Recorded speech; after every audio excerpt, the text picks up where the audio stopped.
Okay, welcome to part 10 of the Shoot 'em game constructor. Um, Part 9, we set up 4-player support. Now, what we need to do is finish that off and create a better title screen that gives us access to multiple players. So we can play 2-player, 3-player, or 4-player.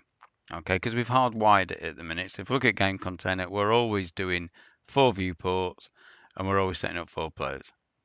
Okay, so we're going to make some changes in title screen first. So if we look at our logic method of title container, we've got, if we press the 1 key, set up the game container for 4 players. All right, well, we're going to set up a 2-player, 3-player, and 4-player game by pressing the 2, 3, and 4 key. So let's copy this if. So I've just highlighted the if for the pressing the 1 key. And I'm going to just copy and paste it a couple of times. So I'm going to say if I press the 2 key, we'll start a 2-player game. If I press the 3 key, D3, I'll start a 3-player game. And if I press the 4 key, I'll start a 4-player game. Now, obviously, we need to tell the user that. Currently, if we look at the display method of title container, all we've got is press 1 to start. Well, that's not going to help the user much. So what I'm going to do is I'm going to tell them what the 3 sets of keys are. So because this is already going over a line, I'm just going to press enter to drop down to the next line, and then I'm going to put the position information on the next line. So I'm going to alter the text. So I'm going to say press 2 to start 2-player. Then I'm going to put a tilde. Remember, a tilde is a line break in the game engine. And I'm just going to say press 3 to start 3-player, tilde, press 4 to start 4-player.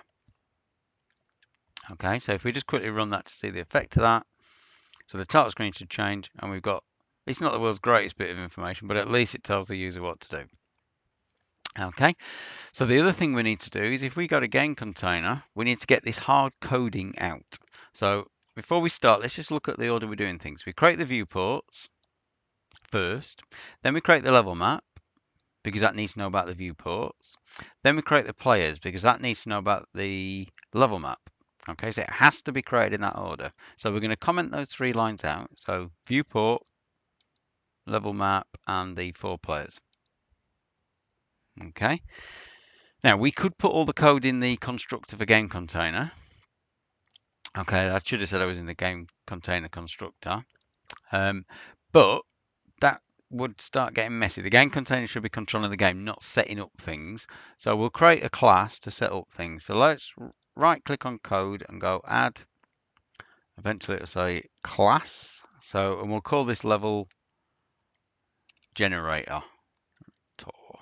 God, generator. Okay. We will go to one of the other classes and copy the using statements to put at the top of level generator. Let's just zoom that in a little bit. And we're going to make this as a singleton like we've done before. Okay, so we're going to make 3 components to make a singleton, remember. We need a private constructor. So nobody can access it except us. So anyone can't create a level generator at will. So we say private level generator. It doesn't need to do anything in this case. What we then make is a private instance. Okay, so this is going to be static level generator, and that's our instance. So only we can access this again. And then we make a public property, which is static level generator, and we call it instance, and we use a capital I for that. Remember, it's case sensitive. Okay, so we've done this several times now, and we're just going to make this read only. So we use a get, and then we just do the standard thing. We say if this is the first time, so we check for null. If our instance is null, when we create an instance, so we say instance equals new level generator, but we're the only ones who can use the new keyword because it's private. So we can only access it within. And then we just return the instance, either the one we just created or the one that we already had. Okay, and that allows us to access level generator from anywhere. Okay, and it stops us getting duplicates because we don't want more than one. Right, so what we're going to create is a public method. So a public void, and we'll call this build level. And we're going to tell it how many players we want. So we're going to say in players as a parameter. Get used to putting the braces in straight away as soon as you build a method. Okay, or you use a block so that you don't forget to put those in. Okay, right, so we said if we just quickly look at the constructor for game container, we need to create the viewports first, then we'll generate the level, and then we'll create the players. Okay, so I'm going to go to level generator. So the number of viewports depends on the number of players.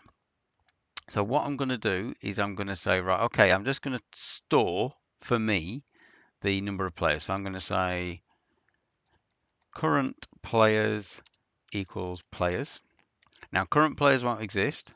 So when I right click over that, I can say generate field, and you'll see that it makes it for us. So private integer.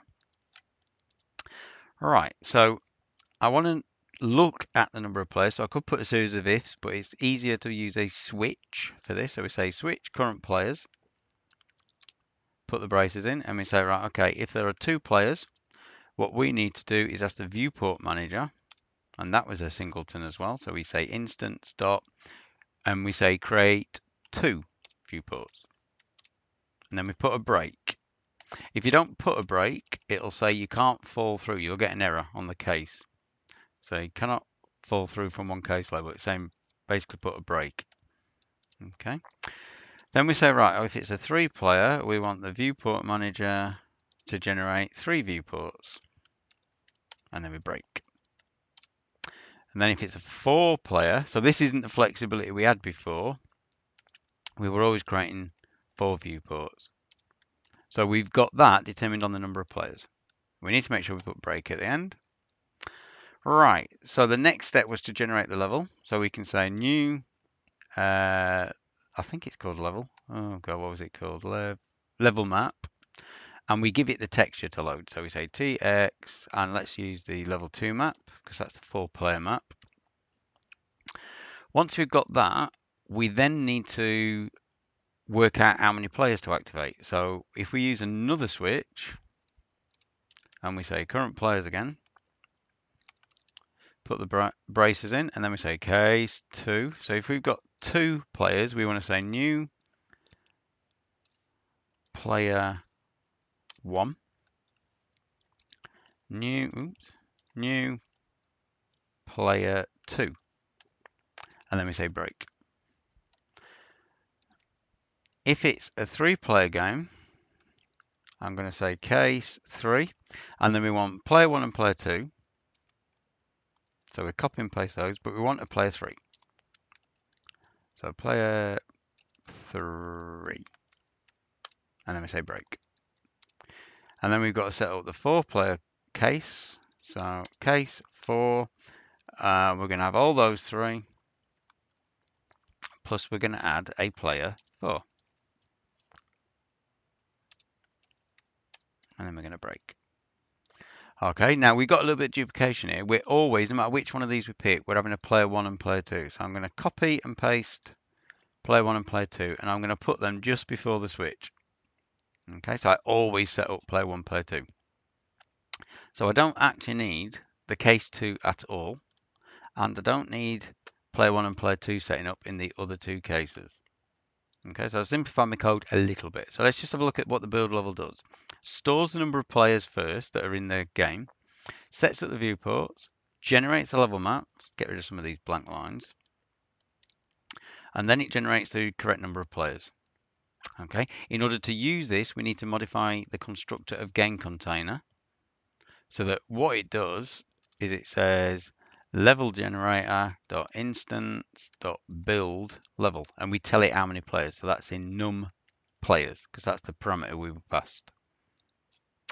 Okay, right, let's try and run it, see if it works. It'll be a miracle if it does. So I'm going to go for 2 player first, So I've got there's my 2-player. Remember, it's jerking because of Cam Studio. It doesn't actually jerk when you're playing it.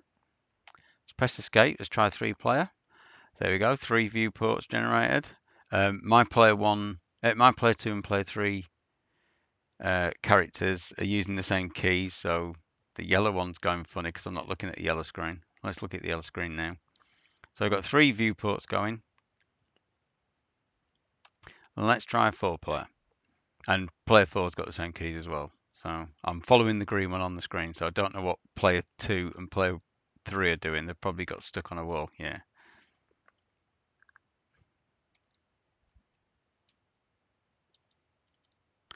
Okay, so there you go. So I've created this little level generator because that's going to give me flexibility in the future to load different levels and things as well, without having to do loads of code inside the game container. So I'm actually going to delete these because I don't need them anymore.